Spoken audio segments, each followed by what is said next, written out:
ఏంటి భక్తి అంటే? ఉదయం పడకల మీద నుంచి లేవటంతో దేవుని సన్నిధిలో మోకాళ్ళు ఉండటం భక్తి. ఉదయం లేవటంతో సెల్ ఫోన్ ముట్టుకోక మునిపే పరిశుద్ధ గ్రంథాన్ని ముట్టుకోవటం, నీ కళ్ళు మొట్టమొదటి దేవుని వాక్యాన్ని చూడటం, అది భక్తి. సాయంత్రం అయిందంటే ఇంటిల్లపాది దేవుని సన్నిధిలో కూర్చొని కుటుంబ ప్రార్థన చేసుకోవటం, ఇది భక్తి. ఏంటి భక్తి? ఆదివారపు ఆరాధన 5:45కి మొదటి ఆరాధనకు వస్తున్నావు, నిమిషం కూడా లేట్ కాకుండా దేవుని మందిరానికి ప్రతి ఆదివారం రావటం భక్తి. వారానికి ఒకసారి ఉపవాసం ఉండటం భక్తి.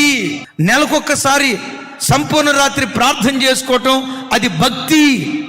దేవుడు నీకు ఇచ్చిన రాబడిలో ప్రతి నెల 10వ భాగం ఇవ్వటం, అది భక్తి. భయము భక్తి ఏ కుటుంబాల్లో ఉంటుందో శత్రువైన సాతాను రాకుండా యోధా గోత్రపు సింహంగా దేవుడే సంచరించును గాక.